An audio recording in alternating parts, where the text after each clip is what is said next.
इंदोरीकर महाराज यांच्या मुलीचं लग्न आहे आणि इथं बघू शकता भोजनाची व्यवस्था कशा पद्धतीने केली ही आहे भोजनाची व्यवस्था.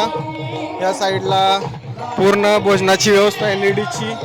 त्यानंतर पंक्ती जर तुम्ही बघाल तर पंगत इथून तर तिथपर्यंत जवळपास हे अंतर 300-400 मीटरचं अंतर आहे आणि या ठिकाणी एवढ्या मोठ्या पद्धतीने पंगत आहे.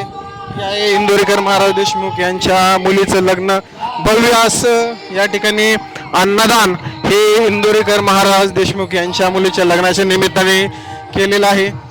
तुम्ही गर्दी तर बघू शकता. कमीत कमी या ठिकाणी कमीत कमी 7 ते 8 हजार लोक आता सध्याला जेवत आहे आणि जर व्यवस्था बघाल तर सुंदर अशी व्यवस्था महाराजांच्या माध्यमातून केलेली आहे. आणि इथं जर तुम्ही बघाल तर वाढपी ही वाढपी केवढ्या मोठ्या प्रमाणात इथं आहे बघा. इथून तर तिथपर्यंत कम से कम या ठिकाणी 2 ते 3 हजार लोक कमीत कमी वाढायला आहेत या ठिकाणी. तिकडं जी लाईन होती त्याच्यानंतर ही दुसरी लाईन आहे. ही दुसरी लाईन सुद्धा बघू शकता तुम्ही. एवढ्या मोठ्या पद्धतीने जे आहे भव्य नियोजन हे महाराजांनी केलेलं आहे. आता तुम्हाला पूर्ण मी दाखवत आहे की कुठून कुठपर्यंत बघा ही पंगत इथे आणि अजून साईडला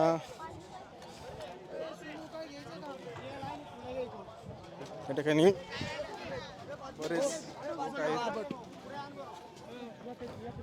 या ठिकाणी बघा पुरी तळायचं काम चालू आहे, पुऱ्या बनवायचं काम चालू आहे आणि कंटिन्यू गरम गरम जे खाणं आहे ते महाराजांच्या मुलीच्या लग्नाला दिलं जात आहे.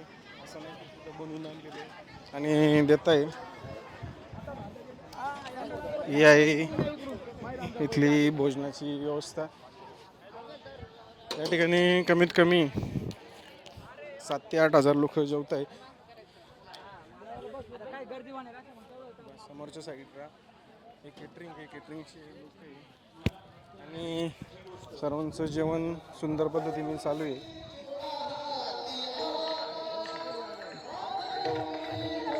बघा गर्दी केवढी.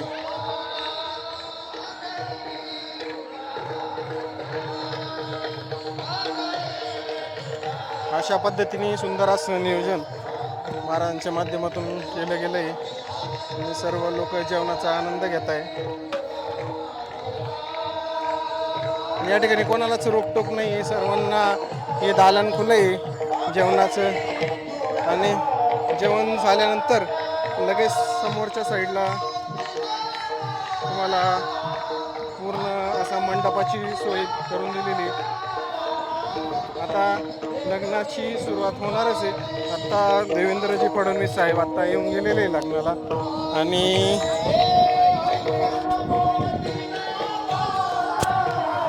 राधाकृष्ण विखे पाटील साहेब सुद्धा लग्नाला येऊन गेले.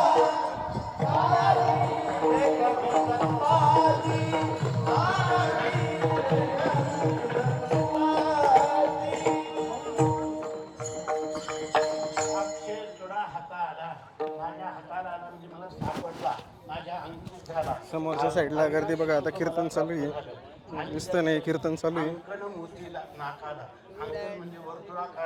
आणि या ठिकाणी जबरदस्त असं वातावरण या ठिकाणी झालेलं आहे.